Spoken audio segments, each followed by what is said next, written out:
ओ माई मेरी क्या फिक्र तुझे, क्यों आंख से दरिया बहता है। तू कहती थी तेरा चांद हूँ मैं और चांद हमेशा रहता है।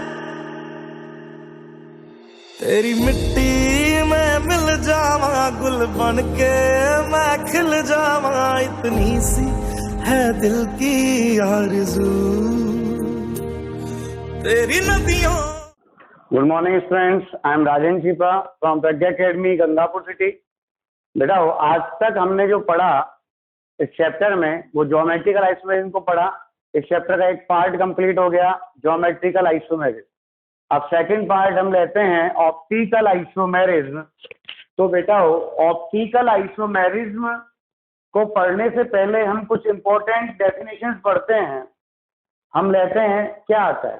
तो एक आता है आपके मोनोक्रोमोटिक लाइट। क्या आता है? मोनोक्रोमोटिक लाइट। मोनोक्रोमोटिक लाइट ये आता है, इसे हिंदी में कहते हैं हम एक वर्णी प्रकाश। क्लियर? तो मोनोक्रोमोटिक लाइट का मतलब क्या होता है? जो सनलाइट होती है,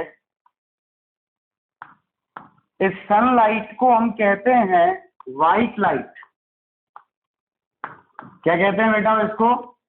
व्हाइट लाइट कहते हैं, श्वेत प्रकाश कहते हैं। और जो ये व्हाइट लाइट है इसमें आपके 7 कलर्स होते हैं। कितने कलर्स होते हैं? 7 कलर्स होते हैं। जैसे विवग्योर, GYOR, ये 7 कलर्स होते हैं। अब इन 7 कलर्स में से यदि मैं किसी एक कलर की लाइट को, एक वेवलेंथ की लाइट को, एक टाइप की वेवलेंथ की लाइट को सेपरेट कर लूं तो कहलाएगी आपकी मोनोक्रोमोटिक लाइट। क्लियर? तो मोनोक्रोमोटिक लाइट की डेफिनेशन क्या है? The light which have only one type of wavelength are known as monochromatic light. Clear? क्या कहा मैंने? The light which have only one type of wavelength are known as monochromatic light. या कह दें वह व्हाइट लाइट जिसमें केवल एक ही कलर होता है वो क्या कहलाता है? आपके मोनोक्रोमोटिक लाइट कहलाती है। क्लियर है? अब मोनोक्रोमोटिक लाइट के बाद हम बात करें, यहां पर आता है निकोल प्रिज्म। क्या आता है बेटा? निकोल प्रिज्म आता है। और निकोल प्रिज्म जो होता है ये बनता है कैल्साइट का। किसका बनता है? कैल्साइट, जो कि एक फॉर्म होती है कैल्शियम कार्बोनेट की, CaCO3 की, एक क्रिस्टलीय फॉर्म होती है। क्लियर? तो ये कहलाता है आपके निकोल प्रिज्म बनता है। किसका? कैल्साइट का। फिर आता है आपके थर्ड डेफिनेशन आती है आपके प्लेन पोलराइज्ड लाइट, जिसे हम कहते हैं शॉर्ट में PPL। प्लेन पोलराइज्ड लाइट का मतलब क्या है वो देखिएगा आप। तो प्लेन पोलराइज्ड लाइट का मीन क्या है? जो ये व्हाइट लाइट आएगी, जो ये मोनोक्रोमोटिक लाइट है, ये मोनोक्रोमोटिक लाइट की जो वेव्स हैं वो वेव्स सारे प्लेन्स में वाइब्रेट करती है ऐसे। क्लियर? तो ये तो है आपके मोनोक्रोमोटिक लाइट। इसकी वेव्स तो सारे प्लेन्स में क्या कर रही है? वाइब्रेट कर रही है। और जब इस लाइट को हम निकोल प्रिज्म में से होकर पास करते हैं, क्या ले लिया आपने यहां पर? निकोल प्रिज्म ले लिया। और जब इस लाइट को इस निकोल प्रिज्म में से पास करते हैं तो यहाँ पर जो मोनोक्रोमोटिक लाइट ऑब्टेन होती है, उस लाइट की जितनी भी वेवलेंथ है या वेव है, वो सारी की सारी वेव एक ही प्लेन में वाइब्रेट करती हैं। क्या करती हैं? वो एक ही प्लेन में वाइब्रेट करती हैं। तो हम कहते हैं such monochromatic light which waves are vibrate only in single plane, clear, are known as plane polarised light. तो इसे कहते हैं हम PPL। क्या कहते हैं हम इसे? PPL कहते हैं। कोई कंफ्यूजन? चलिए अब यहाँ पे बात आता है मोनोक्रोमैटिक लाइट। क्लियर है? मोनोक्रोमैटिक लाइट का मतलब क्या है? सच white light which have only one type of wavelength are known as monochromatic light. Okay, जिसमें एक ही टाइप की वेवलेंथ होती है, एक ही कलर की लाइट को हम क्या कहते हैं? मोनोक्रोमेटिक लाइट कहते हैं। निकोल प्रिज्म जो होता है वो कैल्साइट का बना होता है। कैल्साइट क्या होता है? कैल्शियम कार्बोनेट का एक क्रिस्टलाइन फॉर्म होता है। क्लियर है? जो कैल्साइट होता है। फिर आता है आपके plane polarise light. Plane polarise light PPL. क्या होता है पीपीएल? वो मोनोक्रोमेटिक लाइट जिसकी वेव्स जो हैं वो एक ही प्लेन में वाइब्रेट करती है। क्या कहा मैंने? Such monochromatic light whose waves vibrates only in single plane। और जब एक ही प्लेन में वाइब्रेट करती हैं तो उसे कहते हैं प्लेन पोलराइज्ड लाइट। क्या कहते हैं उसे? Plane polarised light. अब आता है आपके ऑप्टिकल एक्टिव सब्सटेंस। क्या आता है? ऑप्टिकल एक्टिव सब्सटेंस या ऑप्टिकल एक्टिविटी। क्लियर है? तो ऑप्टिकल एक्टिव सब्सटेंस या ऑप्टिकल एक्टिविटी किसे कहते हैं? एक ऐसा सब्सटेंस, या कहते हैं हम such substance which rotate the plane of PPL. मतलब वे सब्सटेंस जो पीपीएल के प्लेन को रोटेट कर देते हैं, घुमा देते हैं, वो कहलाते हैं आपके ऑप्टिकली एक्टिव सब्सटेंस। क्या कहा मैंने? Optically active substance. अब तक आपने पढ़ा मोनोक्रोमेटिक लाइट। मोनोक्रोमेटिक लाइट का मतलब क्या होता है? Such light in which only one type of wavelength are present. या कहते हैं वन कलर की जो लाइट होती है उसे हम कहते हैं मोनोक्रोमेटिक लाइट। एक होता है निकोल प्रिज्म, ये किसका बना होता है? कैल्साइट का बना होता है। और एक होता है आपके plane polarised light PPL. PPL का मतलब क्या होता है? ऐसी मोनोक्रोमेटिक लाइट जिसकी वेव्स एक ही प्लेन में वाइब्रेट करती हो। क्या बोला मैंने? Such monochromatic light whose waves are vibrate only in single plane are known as plane polarized light। अब पीपीएल के प्रति जो सब्सटेंस का बिहेवियर है उसके बेसिस पर हमने सब्सटेंस को यहाँ पर ऑप्टिकल एक्टिव और ऑप्टिकल इनएक्टिव सब्सटेंसेस में बांटा। तो हम बात करें यहाँ पर ऑप्टिकल एक्टिविटी की। ऑप्टिकल एक्टिविटी, ऑप्टिकल एक्टिविटी की बात करें तो यहाँ पर ये एक सब्सटेंस है। इस सब्सटेंस को हमने ट्यूब में ले लिया और इस ट्यूब में से होकर हमने इस पीपीएल को पास किया। क्लियर? और जब हम इस सब्सटेंस में से होकर पीपीएल को पास कर रहे हैं, अब यदि ये सब्सटेंस इस पीपीएल के प्लेन को रोटेट कर दे। क्या कहा मैंने? यदि ये सब्सटेंस इस पीपीएल के प्लेन को रोटेट कर दे तो इसे हम कहते हैं ऑप्टिकल एक्टिव सब्सटेंस। क्या कहते हैं हम इसको? Optically active substance. And this phenomenon is known as optical activity. तो हम क्या कहते हैं? Such substances which rotate the plane of PPL. क्या बोला मैंने? Such substances which rotate the plane of PPL is known as optically active substances and this phenomenon is known as optical activity। Clear? तो क्या समझे आप कि ये substance है, अगर इस सब्सटेंस में से मैं पीपीएल को पास कर रहा हूँ, प्लेन पोलराइज लाइट को पास कर रहा हूँ, और यदि ये सब्सटेंस इस प्लेन पोलराइज लाइट के प्लेन को अफेक्ट कर दे, प्लेन को चेंज कर दे, तो ये सब्सटेंस कहलाएगा optically active substance. Clear?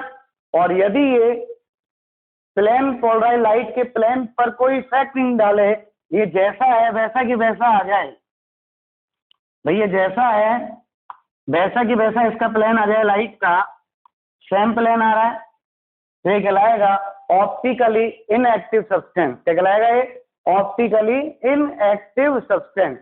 Clear है? तो ऑप्टिकल एक्टिविटी का मतलब क्या है? हम कहते हैं such substances which rotate the plane of PPL are known as optical active substances. Clear? And which do not rotate the plane of PPL are known as optically inactive substances. कोई confusion? Clear? तो हम यहाँ पे बात करें, और ये जो फिनोमिनॉन है ये कहलाती है आपकी ऑप्टिकल एक्टिविटी। क्लियर है? तो यहाँ पर जो प्लेन को रोटेट कर रहा है वो कहलाएगा ऑप्टिकल एक्टिव, तो ये तो कहलाएगा ऑप्टिकली एक्टिव और ये कहलाएगा ऑप्टिकली इन एक्टिव। कोई कंफ्यूजन मिटाओ, क्लियर है? तो ऑप्टिकल एक्टिविटी का मतलब क्या समझे? जो सब्सटेंस पीपीएल के प्लेन को घुमाएगा, रोटेट करेगा, वो ऑप्टिकल एक्टिव है, और जो सब्सटेंस पीपीएल के प्लेन को ऊपर कोई इफेक्ट नहीं डालेगा, मतलब उसको रोटेट ही नहीं करता, वो ऑप्टिकल इनएक्टिव है। क्लियर? अब ऑप्टिकल एक्टिव सब्सटेंस दो टाइप के होते हैं, एक तो होता है डेक्स्ट्रो रोटेटरी, इसे हम रिप्रेजेंट करते हैं स्मॉल डी और प्लस से। डेक्स्ट्रो रोटेटरी का मतलब क्या है? Such optically active substances which rotate the plane of PPL in clockwise direction. क्या बोला मैंने? Such optically active substances which rotate the plane of PPL in clockwise direction, that is in right hand side. Clear है? Are known as dextro rotatory substances. क्या कहलाते हैं वो? Dextro rotatory substances कहलाते हैं। हम क्या कह रहे हैं? हम कह रहे हैं कि sir such substances which rotate the plane of PPL in clockwise direction. Clockwise का मतलब राइट हैंड साइड, किधर की ओर घुमा रहा है? राइट हैंड साइड की ओर घुमा रहा है, ऐसे क्लॉकवाइज डायरेक्शन में घुमा रहा है, तो कहलाता है dextro rotatory substances. It is represented by small D और प्लस। किससे रिप्रेजेंट करते हैं इसको? स्मॉल डी और प्लस। एक होता है लेबियो रोटेटरी, एल और माइनस। क्लियर? लेबियो रोटेटरी का मतलब होता है such optically active substances which rotate the plane of PPL in anti clockwise direction. किसमें रोटेट करे? Anti clockwise. जैसे ये प्लेन है आपका, इसको इधर रोटेट कर दे एंटी क्लॉक में, और एंटी क्लॉकवाइज डायरेक्शन में रोटेट कर दे ऐसे लेफ्ट हैंड साइड, वो कहलाता है आपके लेबियो रोटेटरी। और इसे हम रिप्रेजेंट करते हैं स्मॉल एल और माइनस से। क्लियर? तो क्या समझे आप? ऑप्टिकली एक्टिव सब्सटेंसेज का मतलब होता है such substances which rotate the plane of PPL are known as optically active substances. Clear? And this phenomenon is known as optical activity. Clear? अब हम बात करें यहाँ पर optical active substances are of two types. पहला dextrorotatory substances और दूसरा labiorotatory substances. Dextrorotatory का मतलब क्या होता है? हम कहते हैं such optically active substances which rotate the plane of PPL in clockwise direction. Clear? Is known as dextrorotatory substances. It is represented by small d और plus. Any confusion? और हम बात करें यहाँ पर labiorotatory substances की, तो labiorotatory substances का मतलब होता है such optically active substances which rotate the plane of PPL in anti-clockwise direction or in left hand side is known as labiorotatory substances. It is represented by small l और minus. Clear? अब हम बात करते हैं polarimeter की। Clear नहीं यहाँ तक? तो डेक्स्ट्रोरोटेटरी क्लियर हो गया, कोई प्रॉब्लम है तो आप बताइए। अब हम देखें पोलरीमीटर की बात करें, तो पोलरीमीटर का मतलब होता है such apparatus which measure the optical activity of optically active substances. Clear है? या which measure the optical activity of substances is known as polarimeter. अब इस पोलरीमीटर में क्या क्या पार्ट होते हैं वो देखिएगा। मैं बनाता हूँ एक सिंपल फ्लो चार्ट बनाता हूँ पोलरीमीटर का। फ्लो चार्ट बना रहे हैं, ओरिजिनल डायग्राम नहीं बना रहे, आपको एग्जाम में फ्लो चार्ट ही बनाना है। क्लियर? तो जैसे यहाँ पे हमने ले लिया, ये सबसे पहले तो हमने लिया मोनोक्रोमोटिक लाइट। क्या लिया? ये मोनोक्रोमैटिक लाइट। अब इस मोनोक्रोमैटिक लाइट को हम पास करें किसमें से? निकोल प्रिज्म में से। किसमें से? निकोल प्रिज्म में से। और जब इसको हम निकोल प्रिज्म में से पास करते हैं तो यहाँ पर जो लाइट ऑब्टेन होती है उस लाइट की वेव जो है वो एक ही प्लेन में वाइब्रेट करती हैं, ऐसे। क्लियर है? और जब एक ही प्लेन में वाइब्रेट कर रही हैं तो हम कहते हैं इसे PPL, plane polarised light. Clear? और इस प्लेन पोलराइज्ड लाइट को हम यहाँ पर एक सैंपल ट्यूब में से गुजारते हैं। क्लियर? इसमें क्या भरा हुआ है? इसमें आपके सब्सटेंस भरा हुआ है। क्लियर है? ऑब्जर्वेशन ट्यूब है, क्या है आपकी? ऑब्जर्वेशन ट्यूब है। इस ऑब्जर्वेशन ट्यूब में से होकर गुजारते हैं तो यहाँ पर गुजारने पर आगे क्या लगा हुआ है? डिटेक्टर लगा हुआ है। क्या है ये? डिटेक्टर लगा हुआ है, जिसमें ये ऑब्जर्वर जो है वो देख रहा है कि क्या हो रहा है। क्लियर? और जब इसको क्या दिखता है आप देखिए, इस सब्सटेंस को में से होकर पीपीएल को गुजारा, यहाँ डिटेक्टर है, तो यहाँ यदि ये प्लेन ऑफ पीपीएल जैसा था वैसा की वैसा ऑब्टेन हो जाए यहाँ पर ऐसे, मतलब कोई चेंज ही नहीं हो, तो ये जो सब्सटेंस था ये सब्सटेंस कहलाएगा आपके ऑप्टिकली इनएक्टिव। क्या कहलाएगा ये? Optically inactive. अब यहाँ पर मान लो कि इस सब्सटेंस ने इस पीपीएल के प्लेन को रोटेट कर दिया। क्या कर दिया? पीपीएल के प्लेन को रोटेट कर दिया। तो रोटेट करने पर जो ये सब्सटेंस है ये कहलाएगा आपके ऑप्टिकली एक्टिव सब्सटेंस। क्लियर? अब you know that optically active substances are of two types. पहला डेक्स्ट्रोरोटेटरी और दूसरा लेवियोरोटेटरी। तो हम यहाँ पे बात करें डेक्स्ट्रोरोटेटरी की, तो जब ये पीपीएल को क्लॉकवाइज डायरेक्शन में घुमा दे, ऐसे इधर घुमा दे, यूं घूम रहा है पीपीएल क्लॉकवाइज डायरेक्शन में, तो ये तो कहलाएगा आपके डेक्स्ट्रो रोटेटरी। क्लियर? और जब ये प्लेन ऑफ पीपीएल को एंटी क्लॉकवाइज डायरेक्शन में घुमा दे, ऐसे। क्लियर है? ये प्लेन ऑफ पीपीएल था, इसको कहाँ घुमा दिया? एंटी क्लॉकवाइज डायरेक्शन में, तो ये कहलाएगा आपके लेवियो रोटेटरी। क्लियर? तो ये है आपका पोलरीमीटर। ये क्या, कौन है? आपके ऑब्जर्वर है। क्लियर? तो यहाँ पर ये पोलरीमीटर है, तो इसको आप दोबारा एक बार समराइज कर देता हूं मैं। एक तो मोनोक्रोमेटिक लाइट है। क्लियर है? मोनोक्रोमेटिक लाइट का मतलब इसमें एक ही काइंड की वेवलेंथ होती है। इसे हम निकोल प्रिज्म से गुजारते हैं, कैल्साइट का बना हुआ है। निकोल प्रिज्म से गुजारने पर यहाँ में ऑब्टेन होती है पीपीएल। क्या ऑब्टेन होती है? पीपीएल।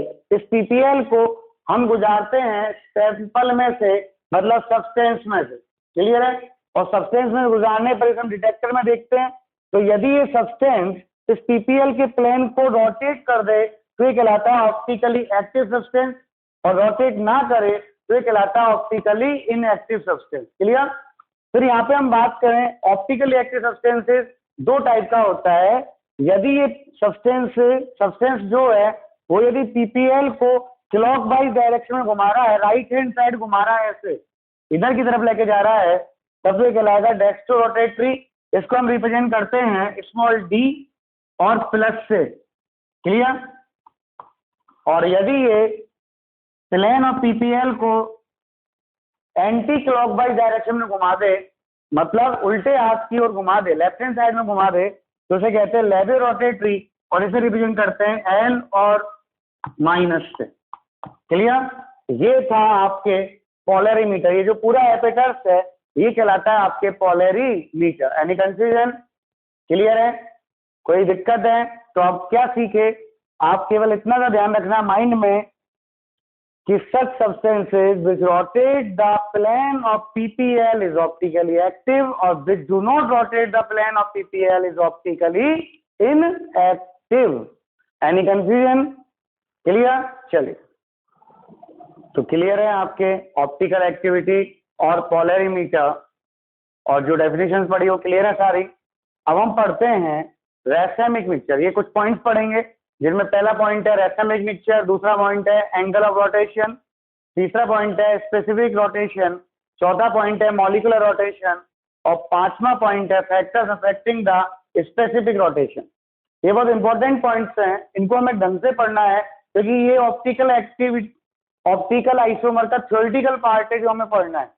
तो हम सबसे पहले बात करें रैसेमिक मिक्सचर की कि सर रैसेमिक मिक्सचर जो होता है वो क्या होता है। तो रैसेमिक मिक्सचर का मतलब होता है the equimolar mixture of D and L isomer of a substance is known as racemic mixture। मैंने क्या बोला? Equimolar mixture.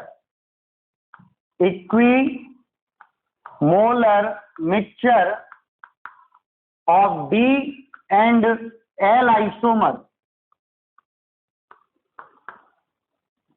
of a substance is known as racemic mixture। इसका मतलब क्या है कि जब आपको रैसेमिक मिक्सचर बनाना है तो उस रैसेमिक मिक्सचर में इक्विमोलर मिक्सचर होता है किसका? D और L आइसोमर का। इसका मतलब वहां पर 50% तो D आइसोमर होता है और वहां 50% जो है वो L आइसोमर होता है। क्लियर है? तो एक ऐसा मिक्सचर जिसमें 50% D आइसोमर हो उसी सब्सटेंस का और उसी सब्सटेंस का 50% L आइसोमर हो, उसे हम कहते हैं रैसेमिक मिक्सचर। क्लियर? अब यहाँ पे जो रैसेमिक मिक्सचर होता है वो ऑप्टिकली इनएक्टिव होता है। क्या होता है? Optically inactive. इसका जो रीजन होता है कि ऑप्टिकली इनएक्टिव क्यों होता है तो उसे हम कहते हैं एक्सटर्नल कंपेंसेशन। एक्सटर्नल कंपेंसेशन के कारण ये ऑप्टिकल इनएक्टिव होता है। एक्सटर्नल का मतलब क्या होता है? बाहर के कारण, बाहरी तत्वों के कारण जो होता है ये ऑप्टिकल इनएक्टिव होता है। कैसे? कि भाई जो किसी भी कंपाउंड होगा उस कंपाउंड का D isomer separately optically active है और L isomer separately optically active है, लेकिन हमने क्या करा? 50% D मिलाया और 50% L मिलाया। क्लियर है? और ये रैसेमिक मिक्सचर बन गया और ये मिक्सचर क्या हो गया? ऑप्टिकली इनएक्टिव हो गया। किस कारण? हमारे कारण। हमने मिलाया 50% D और 50% L, तो उसे कहते हैं एक्सटर्नल कंपेंसेशन, बाह्य कारक या बाह्य प्रतिकार कहते हैं। क्लियर है? तो 50% D और 50% L मिलाते ही मिक्सचर जो है वो ऑप्टिकली इनएक्टिव हो गया। क्यों? क्योंकि जो D आइसोमर होगा वो सब्सटेंस को थीटा एंगल पर क्लॉकवाइज घुमाएगा। क्लियर है? थीटा डिग्री पर। और जो L आइसोमर होगा वो फर्दर उतनी ही डिग्री लेकिन अपोजिट डायरेक्शन में घुमाएगा, इस साइड में। और जब ये फर्दर थीटा डिग्री पे इसको दोबारा से घुमाएगा तो जैसा था वैसे ही वैसा रहा ना भाई। तो प्लेन ऑफ पीपीएल जो था उसमें कोई चेंज नहीं आया। और हम कहते हैं the substances do not rotate the plane of PPL is known as optically inactive substances. तो यहाँ पर जो रैसेमिक मिक्सचर है वो ऑप्टिकली इनएक्टिव होता है। क्यों? क्योंकि इसके एक पार्ट के इफेक्ट को दूसरा पार्ट कैंसिल कर देता है। क्लियर है भाई? तो यहाँ पर एक पार्ट का जो इफेक्ट है उसको किसने कैंसिल कर दिया? दूसरे पार्ट ने कैंसिल कर दिया। कोई कंफ्यूजन है? तो ये कहलाएगा ऑप्टिकल इनएक्टिव। कैंसिल का मतलब कैसे? कि भाई देखो जैसे D और L आइसोमर है, दोनों का जो एंगल ऑफ रोटेशन है, दोनों का स्पेसिफिक रोटेशन जो है वो सेम होता है एक कंपाउंड के लिए, बस डायरेक्शन उल्टी होती है। एक क्लॉकवाइज होता है तो एक एंटी क्लॉकवाइज होता है। तो यहाँ पर एक आइसोमर D आइसोमर तो ले जाएगा इसको क्लॉकवाइज पर थीटा एंगल पर और L आइसोमर इसको फर्दर एंटी क्लॉकवाइज पे ले आएगा थीटा एंगल पर। और जब थीटा एंगल पर वापस ले आया एंटी क्लॉक में तो प्लेन ऑफ पीपीएल पर कोई इफेक्ट पड़ा ही नहीं। और प्लेन ऑफ पीपीएल पर जब कोई इफेक्ट ही नहीं पड़ा तो ये कहलाएगा आपके ऑप्टिकली इनएक्टिव। क्या कहलाएगा बेटा जी? हो ये ऑप्टिकली इनएक्टिव। कोई के कंफ्यूज है देन टेल मी। क्लियर? कोई प्रॉब्लम है? तो ये तो कहलाएगा आपके रैसेमिक मिक्सचर। हो गया भाई? रेजोनेंस नेचर का मतलब क्या है, 50% डी और 50% एल। अब हम बात करते हैं एंगल ऑफ रोटेशन। किसकी बात करें, एंगल ऑफ रोटेशन की बात करें तो क्या होता है एंगल ऑफ रोटेशन, वो देखिएगा आप कि एंगल ऑफ रोटेशन क्या होता है। तो एंगल ऑफ रोटेशन की हम बात करें यहां पर, second point, angle of rotation. तो बेटा जीओ क्या होता है एंगल ऑफ रोटेशन, इसे रिप्रेजेंट करते हैं हम अल्फा। तो एंगल ऑफ रोटेशन क्या होता है, जैसे ये कोई सब्सटेंस है इस पीपीएल के प्लेन को रोटेट कर रहा है, तो जिस एंगल से रोटेट कर रहा है वही कहलाएगा उसका एंगल ऑफ रोटेशन। तो हम क्या कहते हैं, the angle of PPL, the angle of PPL which rotated by a optically active substances is known as angle of rotation, it is represented by alpha. Clear. तो जिस एंगल से optically active substances PPL के plane को rotate करता है वही कहलाता है उसका angle of rotation. Any confusion. अब हम यहाँ पे बात करें स्पेसिफिक रोटेशन। तो स्पेसिफिक एंगल ऑफ रोटेशन या स्पेसिफिक रोटेशन की बात करें अपन, तीसरा पॉइंट हम यहाँ पे ले लें specific rotation. Specific rotation alpha lambda T. तो क्या होता है स्पेसिफिक रोटेशन, उसकी बात करें तो किसी भी ऑप्टिकली एक्टिव सब्सटेंसेस की ऑप्टिकल एक्टिविटी का जो मेजरमेंट है वो जो किया जाता है वो स्पेसिफिक रोटेशन की टर्म में किया जाता है। क्या बोला मैंने, the measurement of optical activity of a substance is done in term of specific rotation. Clear है। तो किसी सब्सटेंस की ऑप्टिकल एक्टिविटी को उसके स्पेसिफिक रोटेशन के रूप में मेजर किया जाता है। कोई कंफ्यूजन। इसे रिप्रेजेंट करते हैं हम अल्फा लैम्डा टी से। किसे रिप्रेजेंट करते हैं, अल्फा लैम्डा टी से। इनकी डेफिनेशन मैं आपको पीडीएफ भेज दूंगा, उसमें से लिख लीजिएगा। तो थ्योरी कहां तक लिखाएंगे इसकी। तो यहाँ पर समझ में आया, किसी भी सब्सटेंस की ऑप्टिकल एक्टिविटी का जो मेजरमेंट किया जाता है वो स्पेसिफिक रोटेशन की टर्म में किया जाता है और इसे अल्फा लैम्डा टी से रिप्रेजेंट करते हैं। क्लियर। और अल्फा लैम्डा टी जो होता है उसका फॉर्मूला क्या होता है, उसका फॉर्मूला होता है alpha observed upon L into C. Clear. यहां जो अल्फा ऑब्जर्व्ड है वो तो है observed angle of rotation, L जो है लेंथ ऑफ ऑब्जर्वेशन ट्यूब है,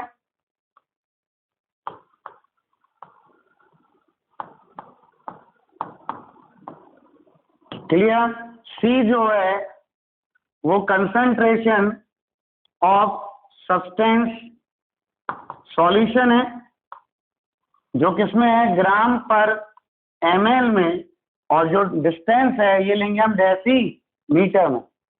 क्लियर। लैम्डा क्या है, लैम्डा है वेवलेंथ ऑफ पीपीएल। क्लियर। और T क्या है, T है आपके टेम्परेचर ऑफ सॉल्यूशन। क्लियर है। तो ये है आपके स्पेसिफिक रोटेशन का फॉर्मूला। यहाँ पर कंसंट्रेशन किसमें है, ग्राम पर ml में है, तो ग्राम पर ml को हम कहते हैं डेंसिटी। क्या कहते हैं, डेंसिटी। मास पर वॉल्यूम ही तो आ रहा है भाई, तो मास पर वॉल्यूम क्या हो गया, डेंसिटी हो गया। तो इसको हम यहाँ पर यूं भी लिख सकते हैं, alpha observed upon L into D, this is density. Clear है। तो D4 क्या है, D4 है आपके डेंसिटी ऑफ सॉल्यूशन। क्लियर। तो ये तो है फॉर्मूला। अब हम डेफिनेशन बनाए इसकी, कि डेफिनेशन क्या आएगी वो देखिएगा।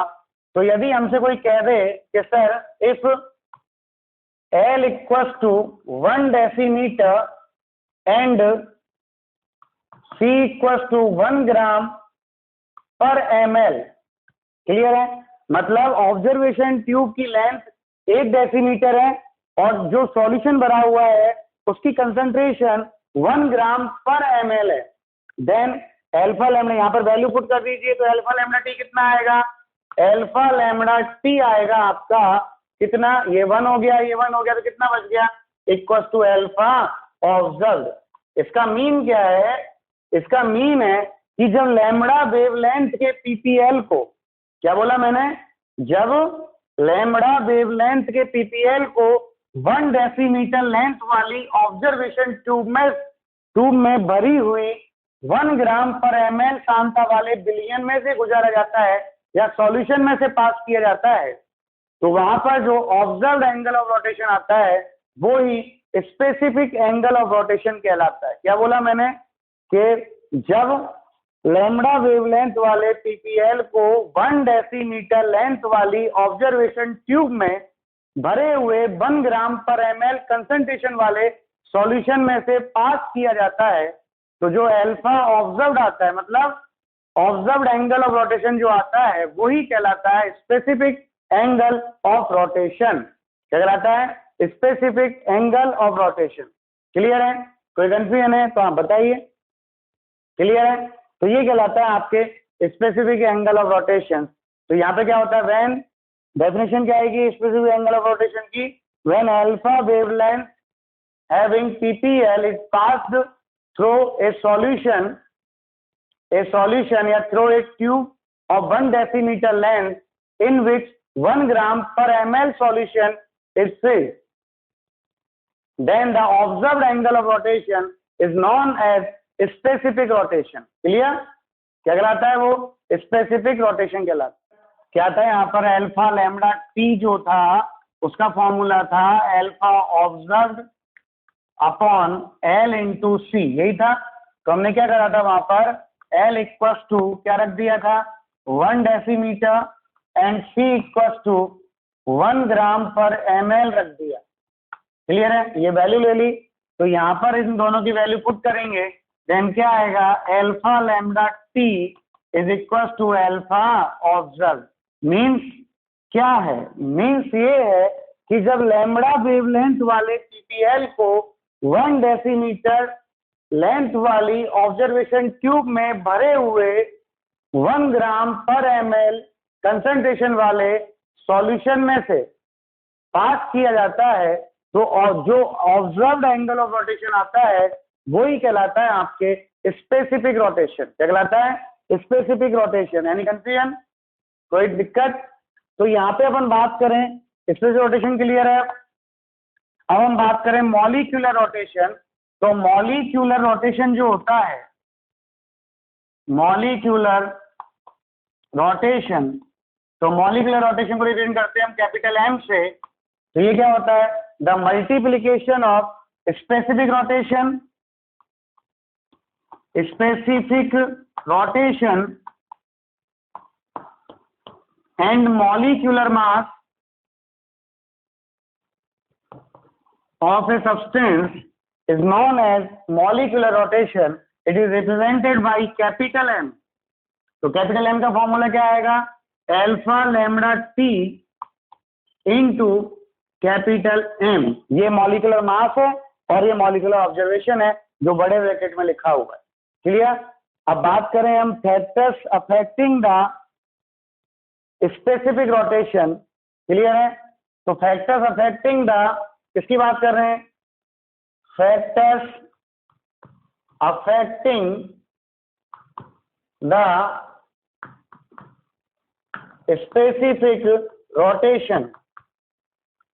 तो कौन कौन से फैक्टर्स अफेक्ट करते हैं स्पेसिफिक रोटेशन को, वो देखिएगा आप। तो पहला फैक्टर तो है वेवलेंथ ऑफ पीपीएल। क्लियर है, अगर मैं पीपीएल की वेवलेंथ को चेंज करूंगा तो फैक्ट क्या होगा, अल्फा लैम्डा टीवी जो होगा वो चेंज होगा। तो पहला फैक्टर तो है वेवलेंथ ऑफ पीपीएल। क्लियर। दूसरा फैक्टर है टेम्परेचर ऑफ द सॉल्यूशन। तो यहां पर क्या है, टेम्परेचर ऑफ सॉल्यूशन। तीसरा फैक्टर है length of the observation tube. तो यहां पे क्या आएगी, लेंथ ऑफ ऑब्जर्वेशन ट्यूब। चौथा फैक्टर है कंसंट्रेशन ऑफ सॉल्यूशन। क्लियर है? चौथा फैक्टर क्या है आपके? Concentration of solution. क्लियर? चौथा फैक्टर क्या है आपके? Concentration of solution. और पांचवा फैक्टर है नेचर ऑफ द सॉल्यूशन। क्या है भाई पांचवा factor? Nature of the solution. और पांचवा फैक्टर है आपके नेचर ऑफ सॉल्यूशन। कोई दिक्कत है तो आप बताइए, है क्या? नहीं? तो ये थे factors affecting the alpha lambda T और स्पेसिफिक रोटेशन। कोई प्रॉब्लम हो तो आप मुझे बोलिएगा। क्लियर है? ये था थ्योरेटिकल पार्ट जो हम ऑप्टिकल एक्टिविटी के लिए पढ़ना चाहते थे, वो हमने पढ़ा। कोई दिक्कत आए तो आप बताइएगा। क्लियर है? इसकी थ्योरी के नोट्स मैं आपको पीडीएफ में भेज दूंगा, वो आप घर पे नोट कर लीजिएगा। क्लियर? Thank you.